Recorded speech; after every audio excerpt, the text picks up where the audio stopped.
If you're a leader or an aspiring leader in the business of lifelong learning, you're in the right place. I'm Celisa Steele. And I'm Jeff Cobb, and this is the Leading Learning Podcast.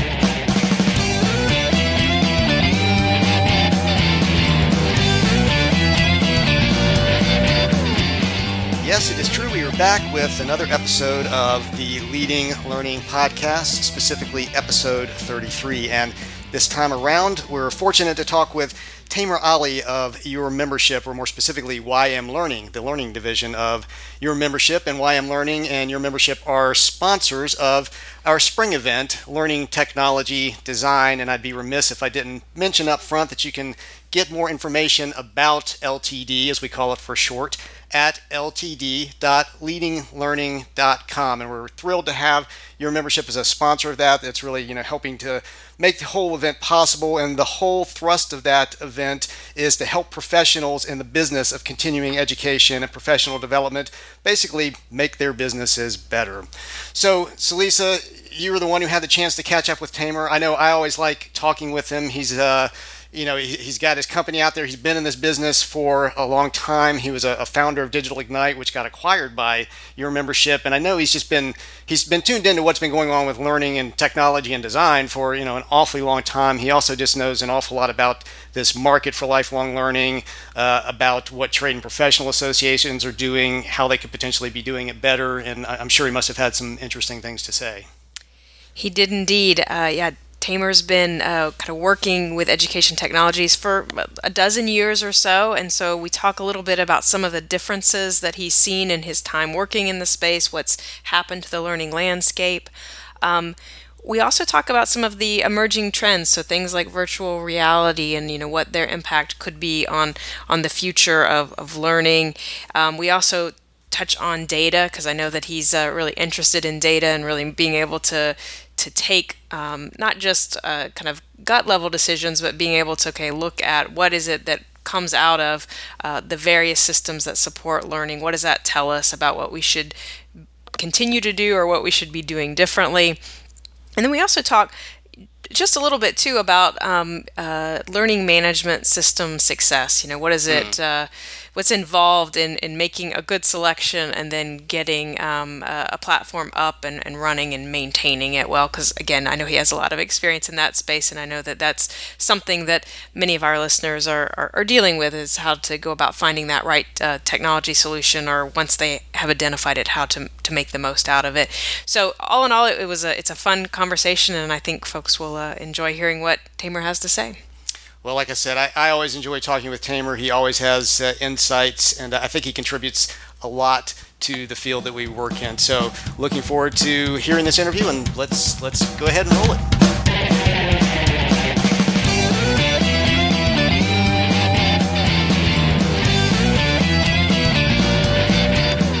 I'm Celisa Steele, and this is the Leading Learning Podcast. Today, I'm joined by Tamer Ali, and Tamer is Senior Vice President at Your Membership and General Manager of Cloud Software Products there.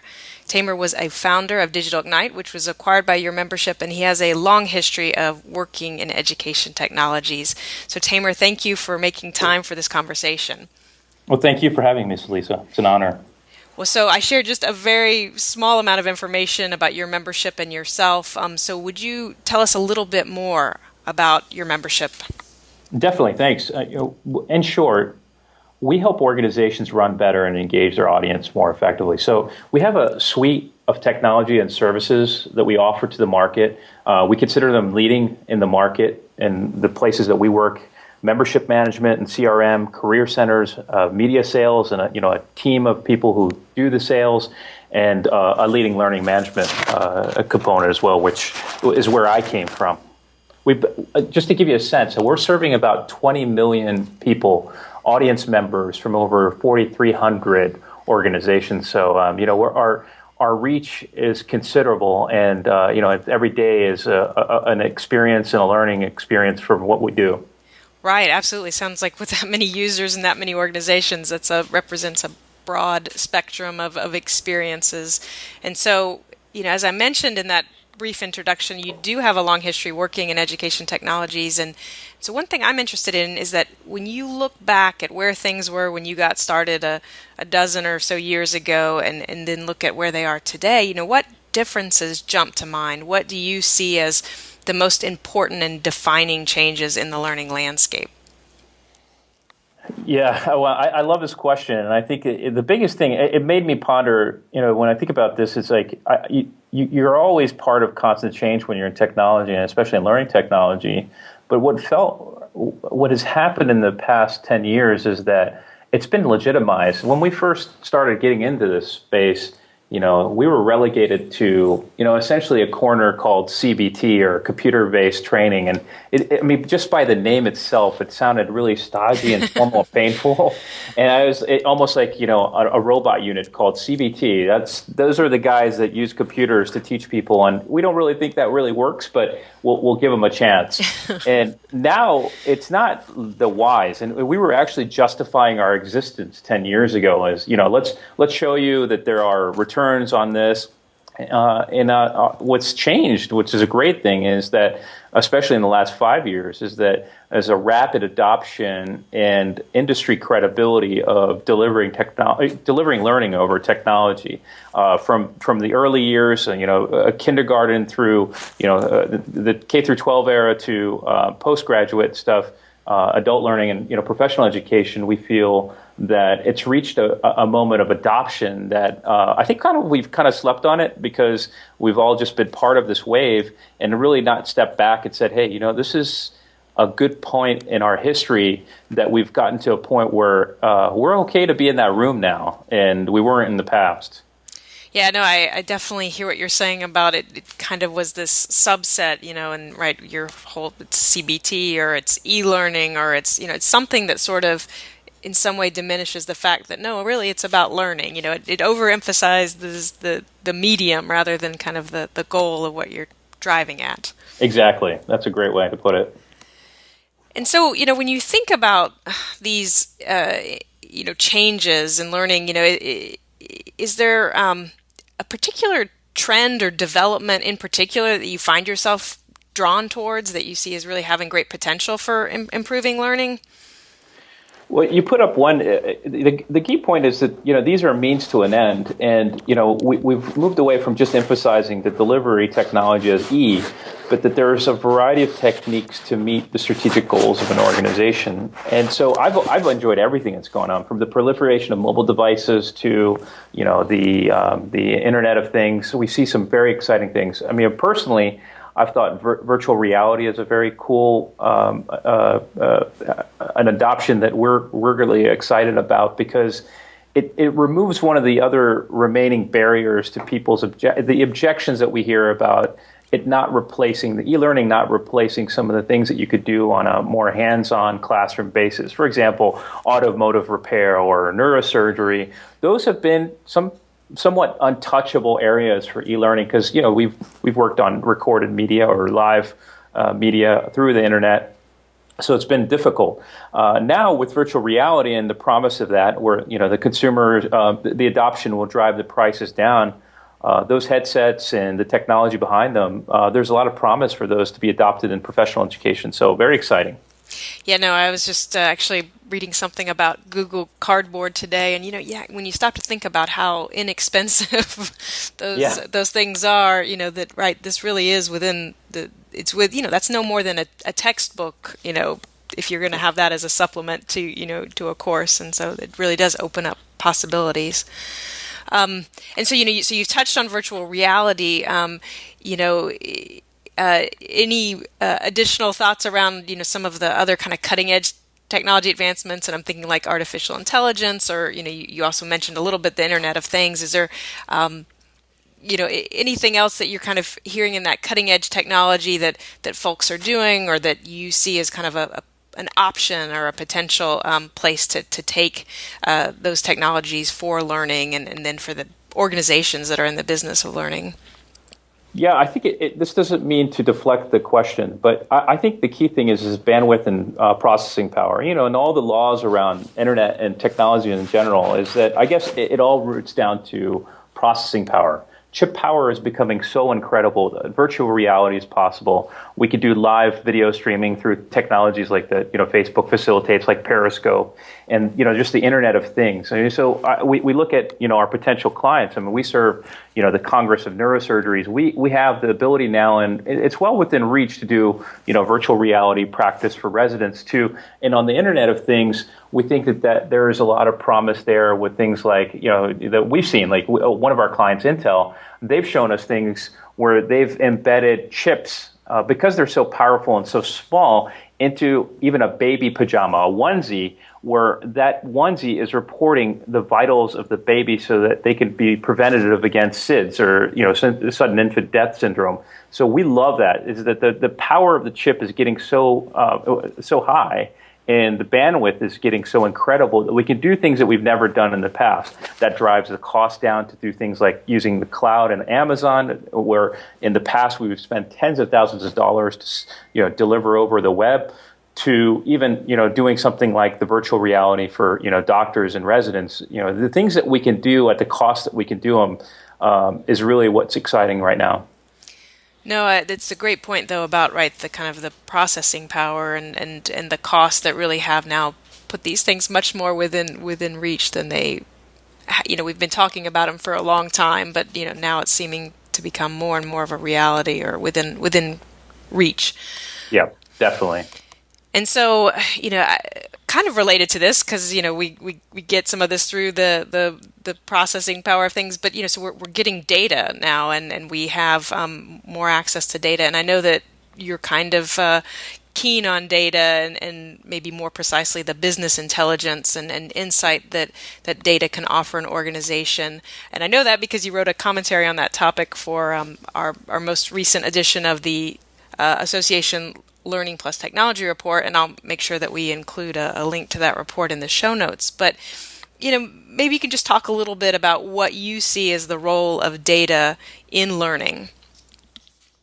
Yeah, it's another great time for us. I think this is our time in the limelight. Us meaning the learning technology professional, because we finally have, and what's come up is the technology capability to substantiate our work.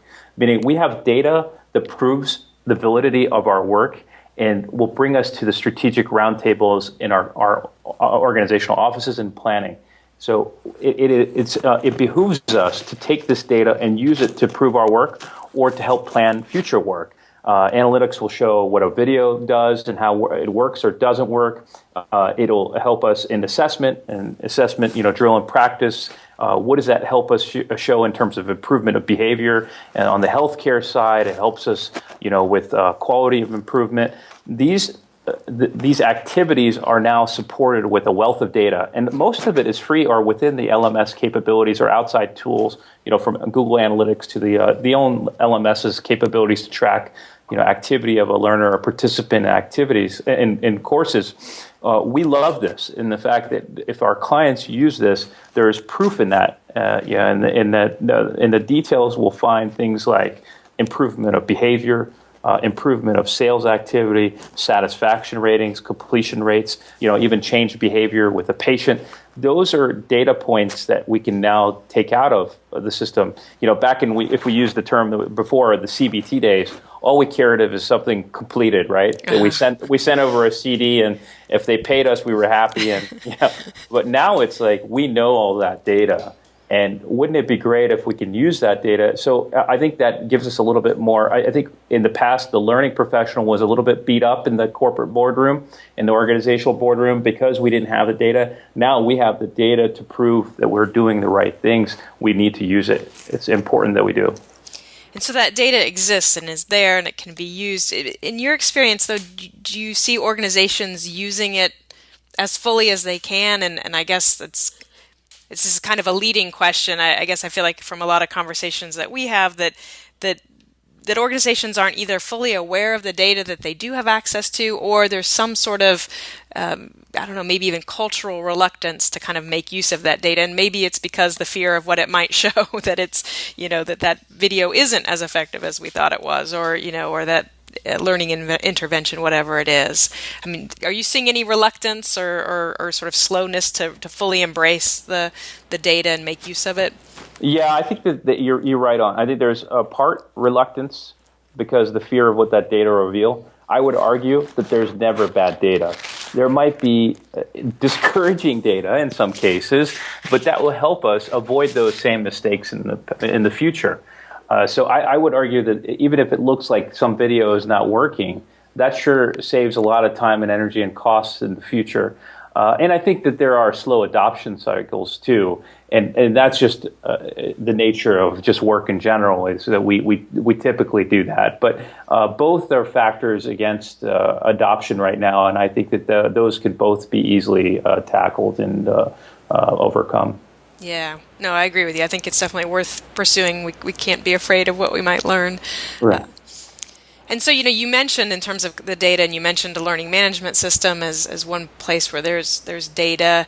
But so far, I've really been asking kind of bigger picture questions about learning and technology. But you do have a lot of experience specifically with organizations as they are looking for a learning management system and then helping organizations implement and launch and maintain an LMS.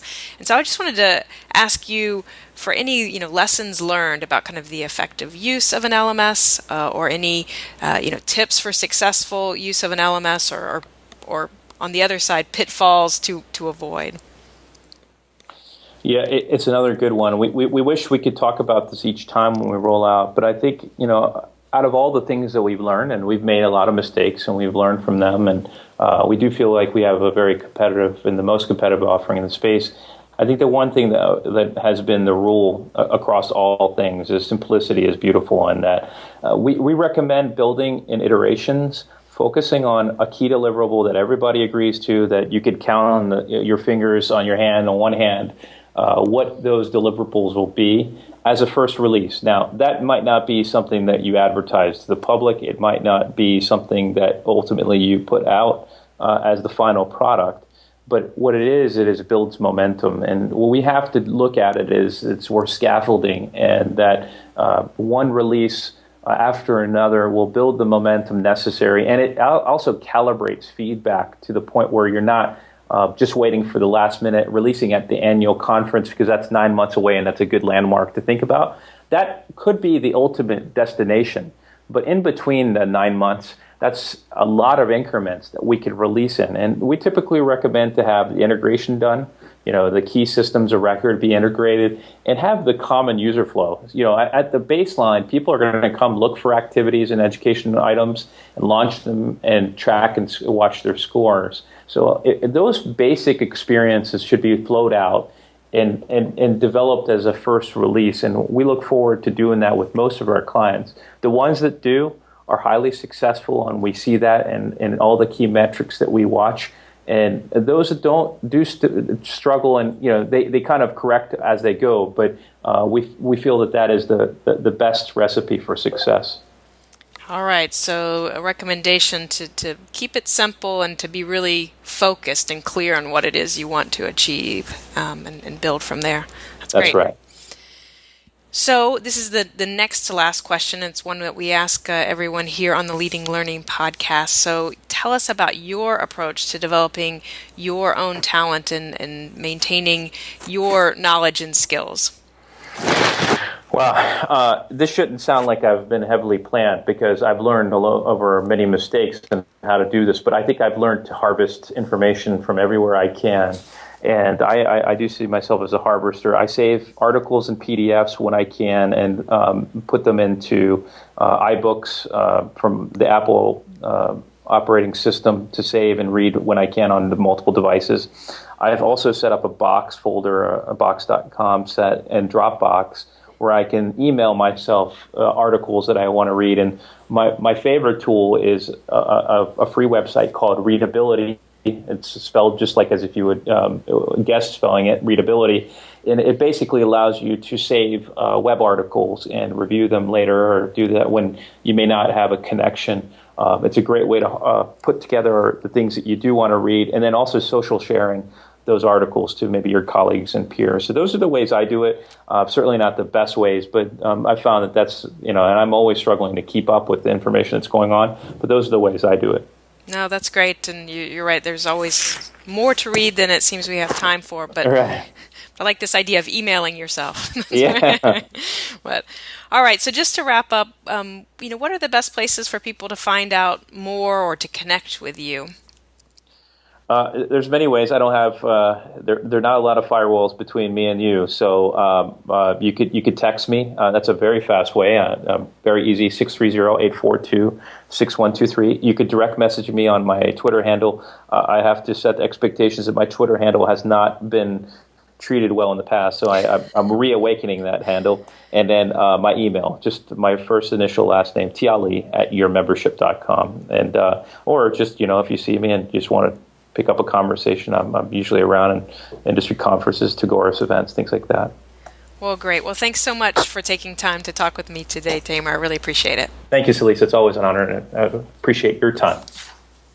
So that wraps up our interview with Tamer Ali of YM Learning. I'll mention again as we're dialing out here that Your Membership and YM Learning are sponsors of the upcoming Learning Technology Design event, or LTD, that we'll be holding this spring. And to get more information about that, just go to ltd.leadinglearning.com. To get show notes for this episode, go to leadinglearning.com/episode 33. And while you're there, you'll see options for subscribing to the podcast. And if you're enjoying what you hear, we would be very grateful if you would subscribe. And we say this every time, but we do hope that you will share the podcast with others, and we also hope that you will give us a rating on iTunes. All you have to do is go to leadinglearning.com/iTunes, and by doing that, you're going to make it more possible for others to find out that the Leading Learning podcast is actually out there, and you'll also make us feel better that people are out there listening and value what we're doing. And to help with telling others about the podcast, you can send out a tweet by going to leadinglearning.com/share. Or if tweeting isn't your thing, you can take the auto-populated text from that URL and share it on your network of choice, or you can put into your own words how you feel about the Leading Learning podcast. So thanks again as always, and we will see you next time on the Leading Learning podcast.